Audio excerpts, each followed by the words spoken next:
Hey guys, Share. Hey, Boris, how are you, partner? great, Hello. great, great. Welcome. Okay, so have you been in Zoom before? Yeah, more or less. I'm going to Okay, share my desktop. okay, Um, all right, you you're guys, are good. you guys seeing it? Yep, see it, hear it. All Welcome right. back, and I'm interested in what you talked about last night, your Okay. outlook for 2020. All That's right. your Well, theme, right? yeah, absolutely. We'll talk about that. I just bought gold at a bad price. Because I was late, so I bought it up a little bit. But we're basically long around 15.55 right now. Stop 15.50. Try and get it out around 15.58. I'll explain to you what I do with that on a daily basis, but I think you guys are going to find it very, very interesting. Um, so, anyways, welcome. Let me see Yeah, if I can. welcome back, buddy. Good to Been be a with you. while. We did a massive presentation yesterday, and if you guys, is there a way for me to share a link here, Dale, or anything, or like to the group, or should I just show? You should be able to post a link in the room as a presenter in the chat. You could post it in the Oh, chat. in the chat. Let me see. Here we go. Chat. So you have a drop-down menu for, chat, questions. The chat is under more. See where it Okay. says more up Okay, there? okay. That's so obvious. That's just Okay. it's just beautiful, right? They couldn't make it. They couldn't make it less convoluted. Okay, just one sec. I'm just going to pull up this link because the reason why I wanted to give you this link is because if you guys are going to have a lot of questions, we're not going to have the full time to do the presentation. This has the PDF of the Okay. presentation, so you guys can look at it. So here you should be able to. Wait, did I See send the it? link. It's Did there. everybody get that? Yeah. Okay, awesome. All right, so here's the link, so this way you won't have to bother me with questions on this. Okay, Bother you. wait, hold on. How do I get rid of the just exit? Okay, I exit Yeah. out. All right. So we're still looking at your gold chart and your Yeah, it's setup. been my gold chart. Gold's been a monster. Blake's been posting about the fact that it's doing the undoable, which is, gold is rising as equities are rising, right? That's it's a very, very unusual situation. This is a very specific setup, and I'm going to go through this with you because this is like one of my favorite day trades in 2020 that I'm going to be doing this across all instruments. Whether it's going to work right now, of course, you never know. But principally, I just love this particular day trading structure. So I'll talk about it a little bit later. But let's What start. was the time frame on that you're This is using? like it's a 5 minute. It doesn't matter. It's all a price Okay. structure. The beautiful thing is it's a 5 minute chart. The beautiful Okay. thing is this is and I'm going to show you daily, weekly, monthly structures, and you'll just give me instruments, and I'll show you how this works. And you Okay. might find it very, very interesting. By the way, this is what you're looking at right now is like a little proprietary trading view indicator that we have at BK. We have a whole bunch of interesting proprietary trading view indicators. This uses a particular strategy called Runner, but I'm actually using it on a pure Fibo basis. Like, I can't tell you how simple this particular idea is and how it's going to blow your mind as to how accurate it is. But before we get to all the trading strategies, let's talk a little bit about what's going on in the world, right?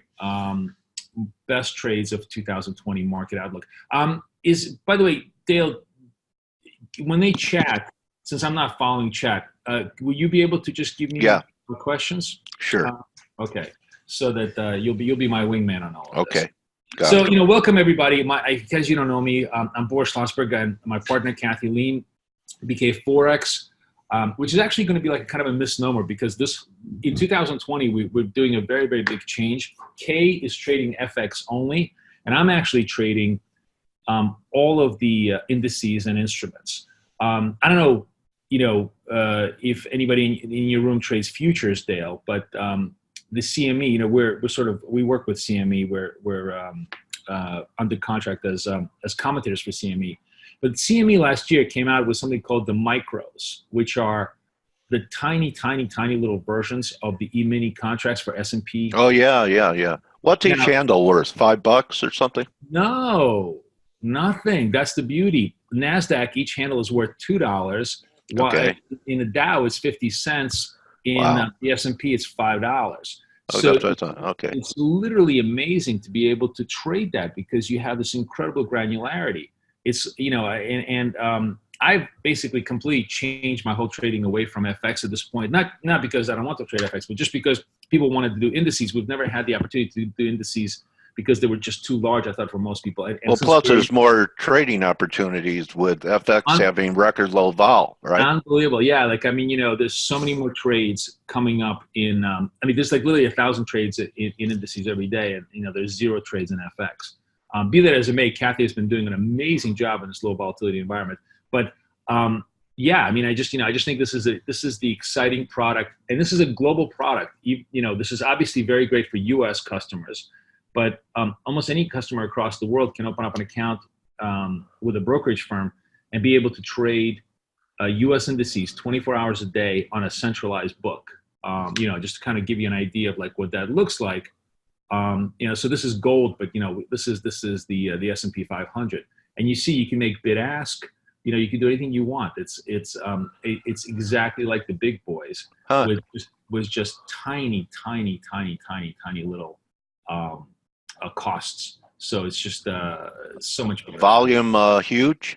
Yeah, like it's their biggest volume, new product volume ever. I think they're up to like 300,000-400,000 on S&P. I think maybe 250,000 on NASDAQ. Okay. I mean, like this is the S&P that's, it's 16, 18 all the time. This is all pre-market. And then, it's still pretty active. Okay. It's not, like the point is, if you want to do size, you obviously don't want to trade this, but the whole point is that 99% of people don't want to do size. You don't want to be in a position where if you make a mistake on NASDAQ and you lose, let's say you're 50 points out of the money. In this case, 50 points out of the money is only $100. Right. If you're on the big contract, 50 points out of the money is $1,000. That's the difference between staying in the game and not. So that's why I'm very excited. I think it just opens up the game to many, many more people with the exact same pricing. Use less leverage. Absolutely. It's 1/10 the leverage. That's 1/10 the size, same leverage, but 1/10 the size, which is really, really key. So, 2020, I think, is going to be a very, very interesting year. And obviously, if you're trading right now, it's just super easy, right? I mean, literally, you can forget every complicated pattern you guys just saw. The only trade right now is just buy the dip, right? I mean, like it's the easiest thing in the world. Anytime you have a dip, you just buy the dip in equities, and you're going to get rescued to the upside. But I think that's a story that ultimately is gonna end. The reason, obviously, of course, is that we have basically had globally a glut of liquidity, right? Just a tremendous amount of liquidity. Every central bank has cut rates. The U.S. central bank completely reversed course and went from saying, "Oh, everything is great, we're going to tighten rates," to cutting rates. I'm going to talk a little bit about what caused that and why that could be a much bigger problem than everybody thinks it is. But when you're kind of looking at where things are, this is exactly what Dale was talking about. This is the Dow just making record highs. It's already well out. The chart is outdated with massive volatility. Stretch it. And this is Euro doing nothing. I mean, you could blow your brains out. I have a whole bunch of algos that trade FX, and literally, it's like the most boring thing in the world. I mean, have you ever seen an algo commit suicide? Yeah, I mean, brains out. Exactly. Oh, right. They're actually some of them are making money. But it's like I literally just I used to be like, oh, I got to check every 5 minutes. Now I'm like, I got to check every 5 days because it's so boring. And that's just the story of our life these days. That's another reason why I kind of tell people that if you want to, the key thing to trading is you want to look for instruments that move, right? And that's where you want to be. So that's why what do you call it? Indices are working. Oh, look, my gold trade is working. Finally, this little biatch is moving back up. Okay, we're gonna try and get out at 58. Guys, since I'm not paying any attention, We're going to try and get out at 58. If anybody sees it close to 58, let me know. Okay. Okay. So, anyways, macro-wise, here's the thing that I think is kind of interesting, and I don't want to go through the full presentation because, as I said, I have it for you in PDF form. Macro-wise, this is the heat map of PMIs, purchasing managers. This is, and what I think is fascinating about this is, so obviously red means contraction, green means super hot, ready to go, and yellow is kind of fair to midland, right? Yeah. And what you look at the world here, I mean, like there's just this ridiculous.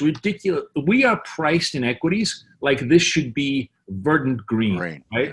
Like this should be so green it should blind your eyes. That's how high we are in terms of equity prices, and this is where we are as far as reality, right? This is like, I mean, we're barely living. This is a patient that's like not in a coma, but just stabilized. He's still in ICU. This is not a patient that is healthy and ready to run marathons, okay? You have barely. Greece is the greenest one on this chart. That's so pathetic, I can't even tell you. Oh, Steve Volge and Stelios, they've been talking about that. They've already gone through what the rest of the world may go through. Right. Is that what you're saying? Maybe. No, I mean, I'm being facetious, but okay. The point is that when you sort of look at a quick snapshot of how strong the global economy is, you hardly have huge amount of evidence that this is the best days ever. And equities are trading like this is the best days ever, right? Yeah. And I think it's because everybody understands that essentially all financial assets, but stocks especially, are really trading on one thing and one thing only: Fed liquidity, yep. Right? Yeah. And the thing about Fed liquidity that people can't even appreciate is they don't really, like, let me just sort of ask you, let's see if anybody in the room will chat out the answer. In the last 3 months, in trillions of dollars, how much did the Fed add to this balance sheet? Let's see if anyone can answer that. In the last 3 months. 3 months. Yeah, because of the repo. Because of the repo market. Yeah, we're going to talk about that. But, okay. But I'm just saying no one's guessed. Oh, and Chad, the link is in the chat for the PDF. Okay, go ahead, Boris. No one could guess. 1 zillion billion. Yeah, 1 trillion billion. Yeah. It is 200 billion. Scott Henderson. Half $1 trillion in 3 months. Okay. So that's a $2 trillion run rate. $2 trillion is what we're about to dump tsunami into the market. That means $2 trillion of fresh money to be used for speculative purposes. Okay? That's the pace we're on. When we were in 2008, we weren't pumping $2 trillion into this thing. I mean, it's the equivalent of just like, I don't know, every steroid in the world being used on an average, regular person's body. We're just really pumping stuff out. Now you can see, of course, this is the S&P 500 against the Fed balance sheet, right? And what you see is the Fed balance sheet. So we had expands.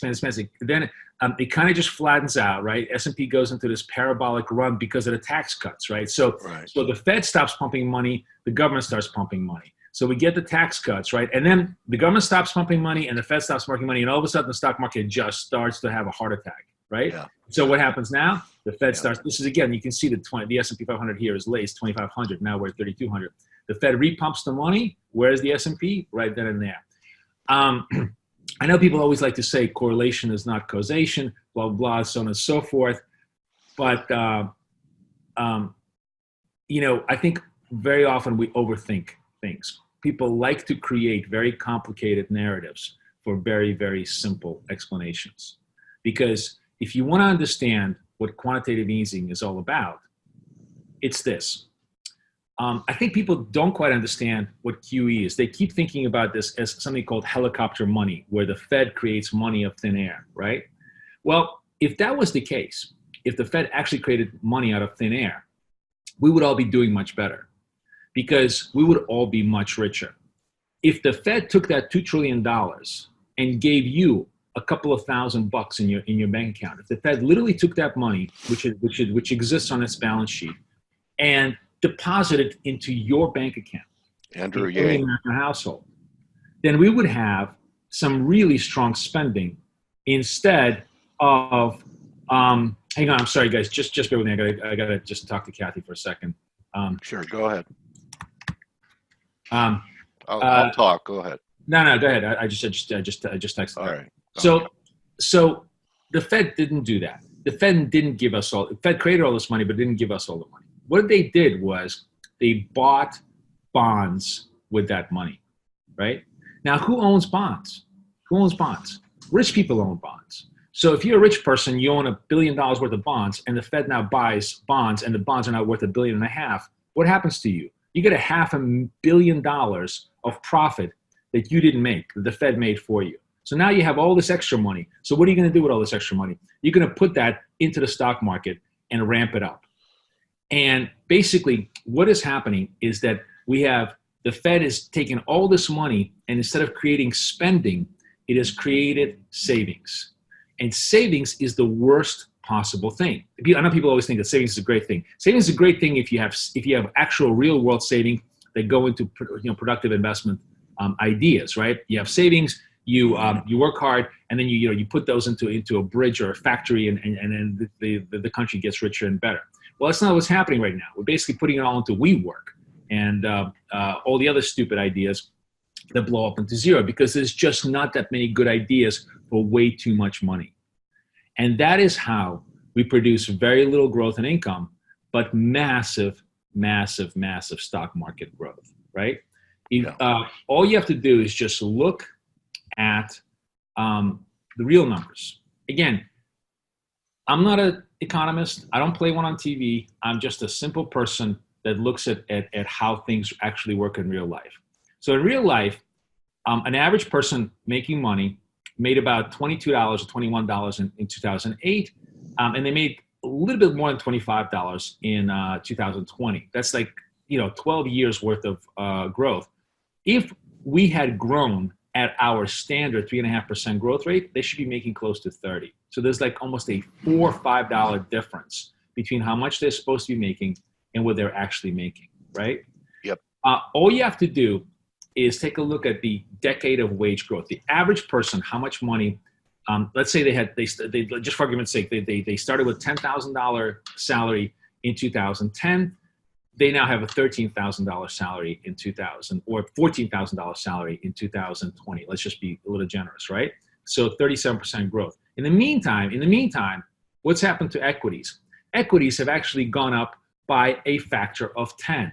We started at 10,000. We're now at 30,000, right? And just in proportions. So the increase in stocks, which goes to 0.1%, has been massive. The increase in actual living conditions has been putrid. And this kind of a disconnect just can't last. It just can't last. I mean, everybody's screaming they don't want Bernie Sanders and socialism, but it's coming because that's what's gonna, that's the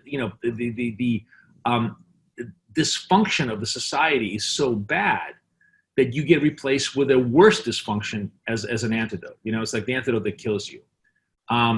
Ironically enough, and I'm not going to talk a political book because honestly, I have zero ideas as to what's going on. We'll talk a little bit about some scenarios. But what's interesting is that Bernie is starting to beat Joe Biden, right? In the political side. Like, it just as political animals, let's understand why that's happening. Why is that? My first thought, by the way, Dale, was, oh my God, Larry David is going to really, really hate this. Oh yeah, I love that show.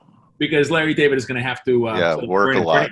Bernie for the rest of his life on Saturday Night Live. Yeah. Bernie gets like that. But honestly, look, let's be realistic. Well, he's going to get the youth vote because they're going to eliminate student debt and make everything free. So it could be like But my point is, why is Bernie resonating with everybody in America, or at least the huge amount of people? You can say the wealth disparity. Yes, you can say his ideas are stupid, and honestly, yes, Elizabeth Warren has a much more intelligent structure for how if you want to be serious, if you want to be a real, a real policymaker, her policies are, good or bad, but they're at least real. I mean, Bernie's policies are completely crazy. He's got no policy. He's like, I'm just going to spend money, whatever. But he is resonating because he's hitting this point. People don't care about facts. The only fact they know is that I'm making $30 more than I did in 2010, while my boss is now got 3 houses instead of 1, because that's the difference. Okay, and that just can't last. That's the bottom line. You can give me 1,000 excuses, but that's the bottom line. It's like the best of times and the worst of times, exactly. Right? Now, as we stand right now, as far as election goes, and that's obviously going to be a very, very big factor as we go forward, is I think Trump. I think everybody would have to agree that it's Trump's to lose, right? It's really Trump's to lose. You look at this field. I like Pete Buttigieg because I think he's the most talented politician of our generation. But he's young. And he's just completely not connecting with the minority groups. Don't you think he'd be a great number 2 on the ticket if either Biden or Bernie get the nomination and they say I'm here for 1 term and I'm grooming Pete? Yeah. That won't happen though. But that's all possible. Oh wait, hold on a second. Where am I? Oh, I'm long too. You know what? I'm gonna take my gold. I'm gonna get the hell out of here. Nice live trade, Boris. Yeah, I'm gonna get out of my gold from. Very few do that. That come in here. Okay. So no, it wasn't. Boris is real. He's a real trader. 1556. So is Kathy. 0.8. Okay, sorry. Yeah, well, because we're on a live trading room 24 hours a day. So it's not like I'm only a talking head on TV. I actually we actually have to earn our living trading. But same as it ever was, talking heads. Exactly. But I guess here's my point, and this is just me talking. I don't understand why Biden continues to sort of command so much. I guess my point is, if it's Biden against Trump, it's literally going to be 2 Alzheimer's riddled old men against each other. I mean, the key thing, if you're sort of running against Trump, right, the one thing you need to show is complete and total intellectual competence. Because, love Trump or hate Trump, the one thing we'll agree is that he's a complete moron, right? And so you need somebody who's going to be a very, very intelligent, competent human being.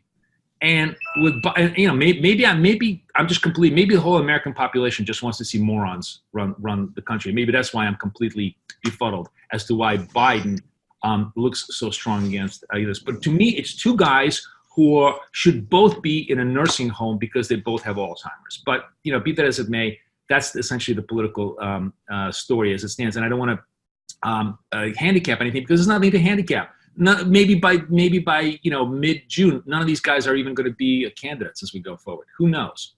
What we do know is numbers. And we know that when we look at the election year, here's how assets perform, right? And this is what I think is super, super interesting. So, there's obviously a lot of up and down. And there's what's interesting to me is kind of how different this marked contrast in euro, from last century to this century. But what's really, really most interesting to me is the marked contrast in gold from last century to this century, right? If you look at gold just on a purely correlation, serial basis, every year has been positive. And this year is no exception. No exception. Yeah. Gold is at 7-year highs. That's really, really impressive. And the question is why. Right? The question is why. So I'm going to give you a whole bunch of reasons. And I don't know if any of them are real, but more importantly, I'm going to give you a whole bunch of trades. And that's going to be, I think, much more interesting to you guys as to how to play this whole trend. So the reasons, political risks, right? Nobody knows what the hell is going to go on. I think the biggest reason in many ways, deficit spending, and we're running $1 trillion deficit right now. But more importantly, in order to finance $1 trillion deficit, the Fed is going to go to zero interest rates. Remember, what does gold love most? What does gold love the most? It loves no yield. You got no competition. Yield, no competition. It's like it's the ultimate mafia hit place. You know, gold is just the absolute winner when yields go to zero. And I think, you know, all the bullshit aside, this is really this is the reason why the chart looks like this. This is the reason why if we go to the dailies, the chart looks like this, right? And we're going to talk a little bit more about that in just a minute. So anyways, here's what I want to talk to you about. There are a whole bunch of risks that nobody in the mainstream media is talking to you about it. Partly because they're so arcane and so complex that nobody understands them. It took me all of Christmas vacation, about 25 different macro podcasts, a whole bunch of reading to understand the Fed funds problem. Yeah, to understand the repo problem. Okay. I call it the grim reaper of repo. But there's a couple of other more accessible problems that nobody's really talking about that I think everybody needs to understand. One is that job growth is not nearly as good as you guys think it is. And two, that Iran could be a much bigger threat than anybody understands at this point. So let's talk first about the more complex thing, which is repo, right? Repo is the repurchase market. It's basically the pawn shop of the financial world.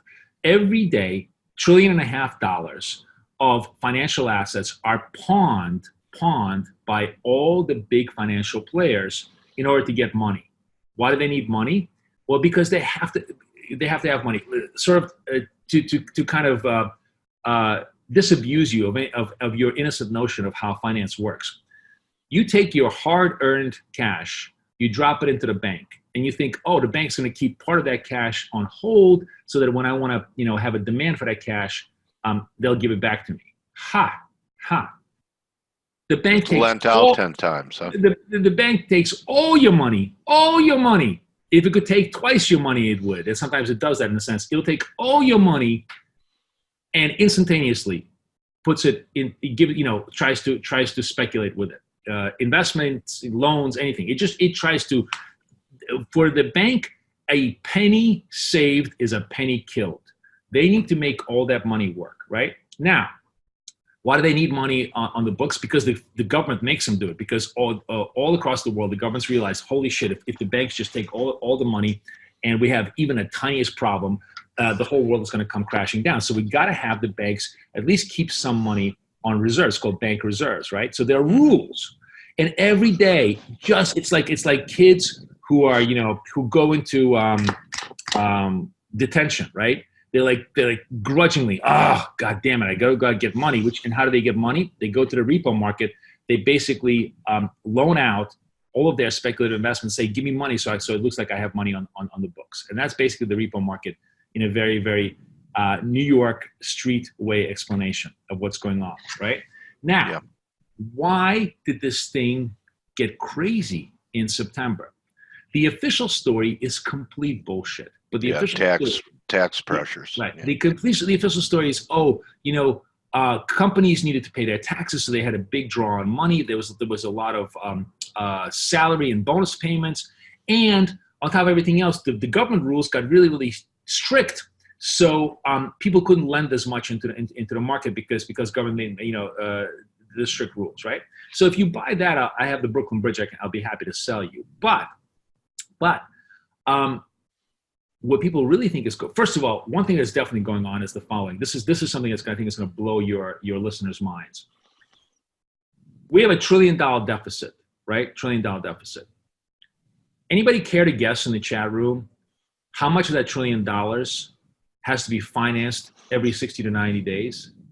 Like I bet most everybody thinks here, we got $1 trillion deficit. The federal government has a 10-year bond that they issue against it. So they have 10 years to pay back that money, or they have 5 years, or they maybe even have 30 years to pay back that money.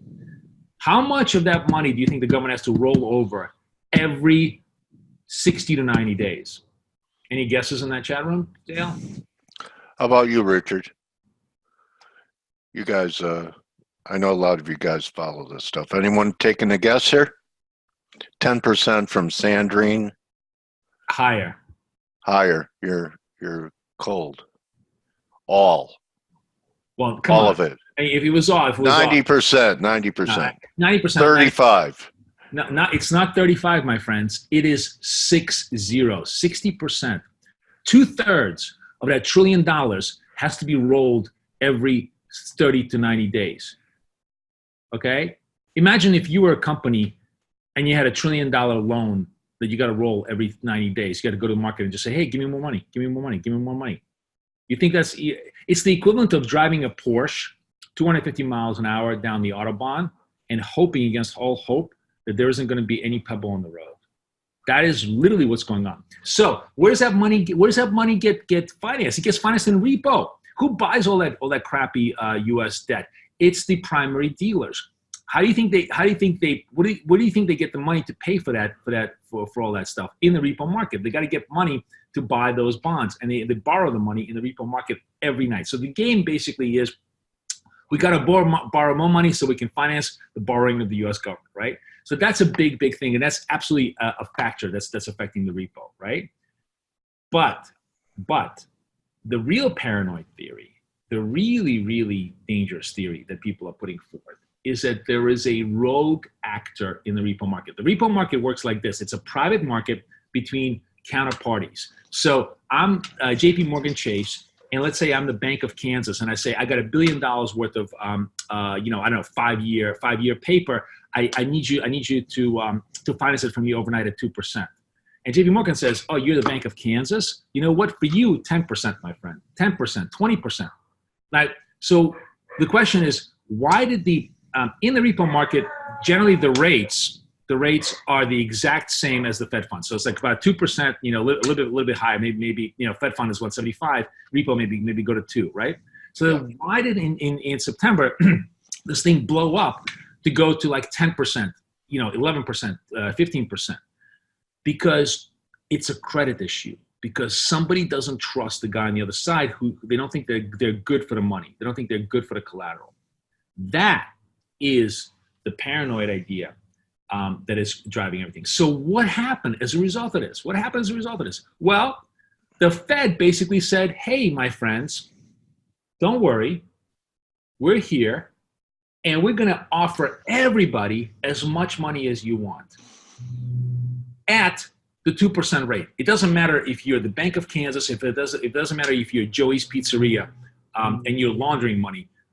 Doesn't matter what your credit is. We're going to give you all the 2% rates, all the money you want in order to do the repo, right? They've never done this before. So holy cow, like nobody like is talking about this. But when NASDAQ at 91.58, it looks like, oh, we just opened up. We finally came back down, huh?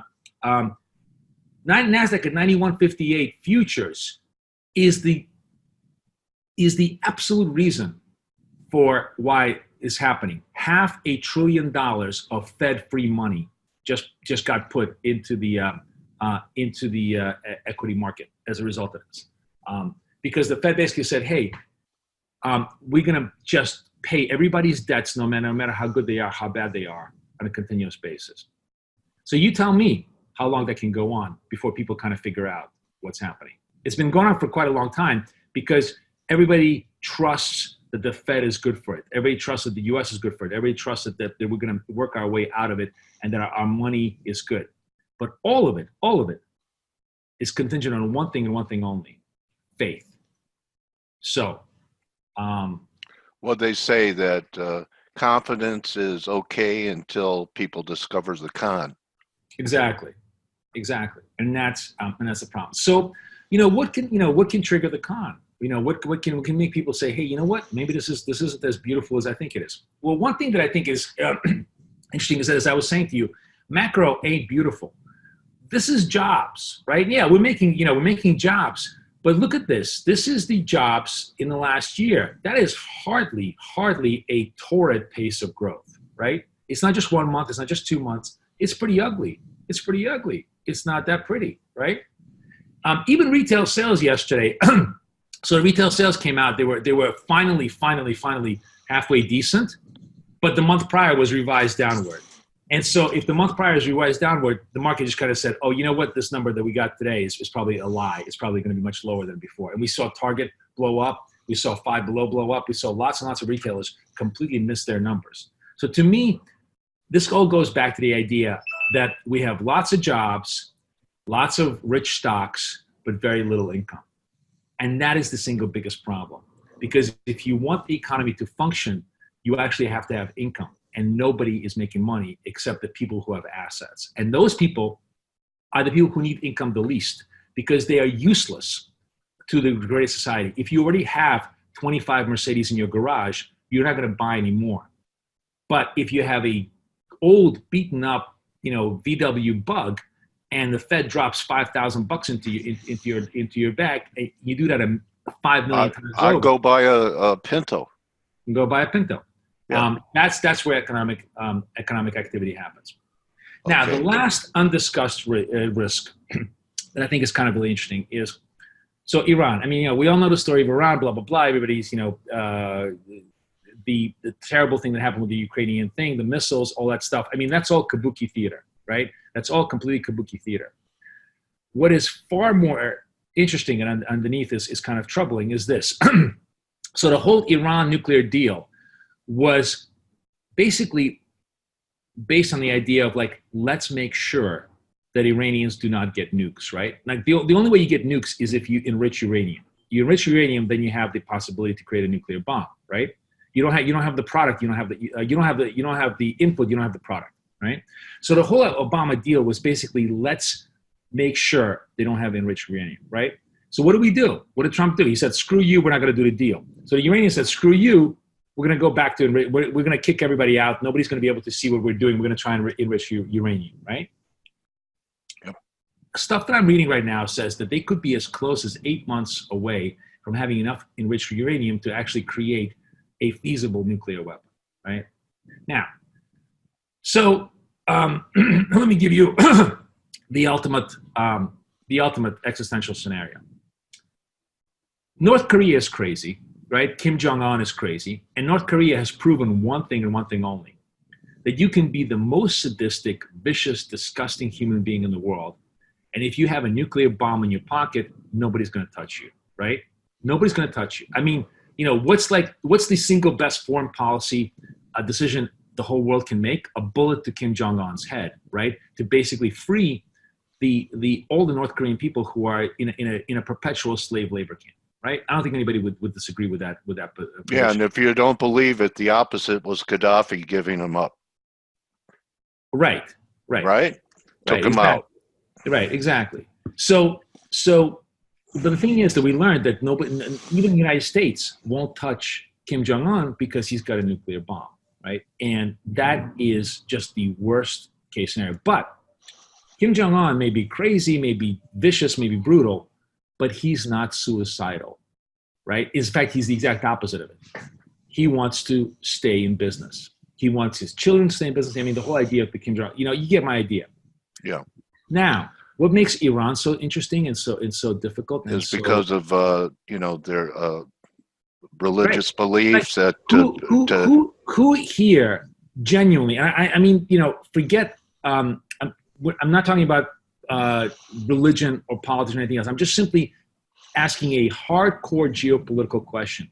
Who here has any doubt that if there was some kind of a serious threat against Iran, or if Iran perceived it as a serious threat, they would have zero hesitation at detonating a nuclear weapon anywhere and everywhere they go, right? Their suicidal impulses are far higher than any other nation in the world. And that is where you get really, truly an existential threat. So you need to watch the story of uranium enrichment. Iran gets a nuclear bomb, there literally is no solution. No solution. They will then go across the world, do as many terror as they want, and they will hold the world hostage because their response will be, you touch us, we will launch a nuclear weapon, okay? Who doubts that they will say this? Nobody, because we know it's true. So anyways, those are kind of the unforeseen risks in the market. I don't want to go through all the currencies because you guys can see that on the PDF. I will say I do want to go through pound because that's a trade for us this year. So I kind of wanted to talk to you about this. So Brexit is done. It's no longer a conversation. But I think what people completely miss, the whole idea was, oh, we finally, let's just get Brexit done. And then once Brexit is done, we'll go back to being normal. UK will actually come back and revive itself. And it will somehow, it may be a little bit injured, but dented, but not broken, right? Well, I think for the first time, people are going to start to realize just how broken the whole story is going to be. Because if you look at the reality of Brexit, what is Brexit? In real terms, it's friction. And anytime you have friction in an economic system, you have higher costs. You got to now have a border. You got to have travel permits. You got to have market friction. All of those things are going to create more and more and more and more problems. But if you want to talk about existential risks, the true existential risk, and you already see, retail sales sucked. Even through Black Friday, they sucked. Brexit was done and they still sucked. GDP sucks. UK is going to be the first of the OECD to go into recession this year. Mark my words. They're going to leave the world. But that's not all. The true existential threat to UK is clearing, financial clearing moves to the continent. If you think about UK economy, it's basically a one-trick pony. UK is the financial center of the world. It sits between Asia and North America. It's where everybody trades. All the FX dealers in the world are in UK. All the money flows through there. It's a very sophisticated, very, very advanced center. In fact, I don't think it's an exaggeration to say that there is no other economy in England. I mean, name me another product besides financial products when you think about England. Are you going to buy an English car? Are you going to buy an English pair of shoes? Are you going to buy, I don't know, an English computer, which doesn't even exist, right? Who makes Bentleys? Bentley, whatever. Rolls. So you're going to buy a Bentley and a Rolls. But I'm talking about real products for real people. Okay. There's this line of British motorcycles. I forget what they're called. They're kind of really, really cool. I sort of really like them. I forgot what they're called. But anyways, my point being, I'm being facetious. You're too old to be on a motorcycle, Boris. I'm not going to allow you to do that. I am. It's my middle. It's a one mistake business. So it's my middle age. Midlife crisis. Midlife crisis, right? All right. But be that as it may, here's what happens: if the Europeans and the Brits don't agree, let me put it this way. If the Brits don't agree to European way of doing business and finance, in other words, they say, here's our rule, here's the ESMA rules of how we're going to settle and clear all these financial. And the whole point of Brexit was we don't want to listen to Europe, right? Well, if they don't agree to doing business the European way, which means that they're going to be completely and totally subject to all European laws, then the Europeans are going to pull all of clearing to the continent. It's going to, and everybody's going to just simply leave for Belfast and, for Dublin and for Netherlands and for maybe even Paris and maybe even Frankfurt. I don't think it's going to come to that because the financial sector in Britain, which was incredibly anti-Brexit and totally understands that this is their lifeline, are going to do anything and everything to acquiesce to European rules. The bigger question is, will the politicians in UK go along? That's going to be the big question, because maybe they want to create autonomy, and that's going to be the absolute death knell. So to me, pound is a sell for a million fundamental reasons this whole year, and that is one of the trades. What kind of magnitude? Parity? Well, no. We actually, and I think now is the time, since we're kind of running out of time, now's the time to kind of talk about what are the trades of the year and where I see those trades going, right? Yeah. So I have a couple of ideas. They are certainly non-conventional. Oh, look at this. Finally, NASDAQ is coming in. Oh, look at that. Ugh, okay. My spreads are working. So this is my big macro trade, but this is a micro trade that we did this morning as well. What is this? This is the NASDAQ against the Dow, right? Yeah. So a mean reversion? Okay, I'm sorry, my friends. This just does not happen in real life, okay? This is the same companies, except this black line is the blue line with FANG, okay, with FANG attached. I mean, it's just bullshit. You right now, I guess it's a great rule of thumb that I always like to use is whenever a sector gets to be 20% of the U.S. capitalization, it's the perfect time to short the living crap out of it. So in 1999, and Dale and I are both old enough to have lived it, internet became 20% of the U.S. economy, okay? In 2007, 2008, finance became 20% of the U.S. economy, right? Guess what is, it's close enough, it's 17%. FANG. Guess what is almost 20% of the U.S. economy? Apple. FANG. Yeah. 17% of all capitalization. Okay. So my trade for the year is short the living crap out of the NASDAQ, hedge that by being long the Dow. If I am right, this is going to fall faster than the Niagara Falls. This is going to certainly fall much slower. So the differential is going to be good. I like that. If nothing happens, they're both going to kind of trudge along, right? The only case where I'm wrong, and I'm certainly can be wrong, is if we have just, a Bitcoin parabolic move, like another 100% gain in NASDAQ against like a 20% gain in the Dow. I think at this point that is a very unlikely scenario. That's what makes. How do you execute that trade? There's 1,000 different ways to execute this trade. Okay. So the simplest, easiest way is long diamonds. Okay. Short QQQs on the ETF, right? Yeah. Another much more elegant way, which is very, very capital efficient, is using these micros. You can get. Let me just sort of show you. I literally had that trade on earlier today. This is the NASDAQ. So you short the NASDAQ and you go long the diamonds. I'm sorry, long the YM, long the Dow. As a matter of fact, let me see if I can show you what we did, so you guys can actually see this thing. So I am short NASDAQ over here, when it was 9170, and long the YM at 29,300, right? So the YM right now is basically 29,300. So I'm lost 30 points in the YM. Yeah. That is half $1 a point. It's $15, right? So I've lost $15 on the YM. On the other hand, I was short NASDAQ at 9170. It's now actually below 9170. It's 9148, but let's just call it 9150. So I made 20 NASDAQ points. Each NASDAQ point is worth $2. So I made $40 here, lost $15 here. I am up $25 on this spread, and I'm actually going to close out the spread, guys. Close the NQ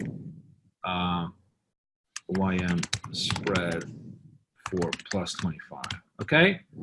Now, so that's what I'm doing right now is I'm doing this on a day-to-day basis, but I think it's actually a very, very interesting thematic trade into next year. Okay. Okay. And here's all the supporting evidence. You got fear, you got greed almost at 95. It's actually at 95% now. You have volatility at single digits. You have all those things, right? So here are a couple of ideas. The simple one, as I said to you, short NQ, long diamonds. That's a simple trade, right? A more complicated trade that is really a lottery ticket. This is just literally a lottery ticket, but it's an interesting way of playing lottery. There's something called the SQQQ. This is the triple levered NASDAQ on the Qs. So what happens is if the NASDAQ drops by 1%, this thing rises by 3%, right? There is some decay, though, isn't there, Boris? Yeah, if they move 100%. So do not trade the underlying. Do not trade the underlying. The only thing that I would say is what I think is interesting is to buy at the money calls. Every month, you just buy at the money calls on the S&P. Basically, the idea is if we have a collapse in the NASDAQ, the calls are going to go 10 to 20 times their value. So you spend 0.5%, you spend 6% of your equity, 0.5% a month, and try to hit the lottery 1 out of 12 months this year. If this thing goes 20 times your money, you've more than paid for for all your lottery tickets. That's a lottery ticket trade, but it's an interesting one that I think is interesting, right? Yep. And then if you just want to bet on volatility, which volatility at 10 is obviously very, very low, just buy. I don't know which way it's going to go, but you buy the straddle. You just buy calls, buy puts at the money on the VXX. Volatility is going to explode. Again, same kind of a thing. Just got to wait it out and let it play out. Okay. My second favorite trade, and actually this is my favorite trade of the year, is long gold. And I have a couple of really interesting ways of doing it. So, sorry, go ahead. You have a question? Oh, I was just going to ask you on number 2, why are you more bearish than more bullish than miners than the bullion? Oh, well, I'm getting to that. All right, I'm jumping. First, let's get to the simple one. So, the simple, easiest trade for somebody who doesn't want to think and just wants to see if the gold thing is real. Newmont Mining just raised their dividend, 2.6% yield. It is the only miner that is part of the S&P 500, right? So if gold takes off, here's what happens. What happens? Everybody's got to be exposed to gold, right? What's the mandated way? Everybody who owns the S&P 500 is going to need to buy Newmont Mining, right? Something like 80% of all new money now is in index funds. So it's Right. like it's basically guaranteed buying. It's forced. It's my favorite kind of trade where it's forced buying. You're forced by regulation or convention or idiocy to do this. And you obviously want to get in front of that. If you want to get in front of forced buying, if you think gold is going to go up, Newmont Mining is the easiest thing to do. Okay? Okay. A more sophisticated trade is the following. So whenever gold rises, the miners rise much faster. Why? Because the way it works is the miners have a fixed cost to how much it costs them to mine gold. Just for argument's sake, let's say it costs the miners $1,000 per ounce to mine gold, right? And gold now is at $1,600, and then it goes to, let's say, it goes to $1,700. So every $100 is free money to the miners. That goes straight to their bottom line. Miners trade on their price-earnings ratios. So their earnings explode. When gold goes up, earnings explode because it's all marginal profit, right? So if gold goes up 50%, miners can if you go like the 1970s, you'll see how this happened. Miners ran up 300%, 500% on a stock basis, right? They go up 10 times as fast as gold because of this levered dynamic to earnings. So if you want to get kind of crazy, you can go long the gold miners index and short gold itself as a hedge, on the assumption that if gold really takes off, then the miners are going to outperform, and that's going to give you like just a vertical move on the GDX. So that's my second trade, right? The third trade is really, really, really speculative, but it's an interesting idea for those of you who are true market junkies. So first of all, let's take a look at gold. Man, look, I gave up gold too early. I totally hit my target. Okay, so let's take a look at gold on a. This is a daily basis. Yeah, this is a daily basis. Okay, this is a daily chart. Or actually, maybe let me do a. I want to do a monthly chart. One monthly chart because I want to show you something. Sorry. This is the futures. I need to go to the underlying. Hang on. Here we go. All right, this is the monthly chart. Okay. So if you look at a monthly chart, a couple of things that pop up on gold. First of all, we ran up to 1900, and then we came back down and we held bid between 1500 and 1600 for quite a long time, right? So if you look at this right now, classic technical analysis, 1600 was support, former support becomes current resistance, right? Mm-hmm. So this trade is contingent on one variable and one variable only. Do not do this trade. Don't even think about doing this trade. Don't even conceive about doing this trade until and unless we close through the 1600 on a monthly basis. I need a monthly candle above 1600 in order to initiate this trade. Because if we get there, that means we're ready to go towards the 19. We're ready to go to 2000. That's going to be the setup. That means we're finally ready to blow to the upside. Now, once we get into that mode, right? It could take a year, it could take half months. Who the hell knows how long it's going to take? It could take, maybe a day. Who knows? The point being is we don't know how long it's going to take. But once we kind of establish ourselves up here, it's going to put ourselves into that positive mode. And when you're in an uptrend, right? What do you want to do in an uptrend? The only thing you want to, just like in stocks, the only thing you want to do in an uptrend is buy dips, right?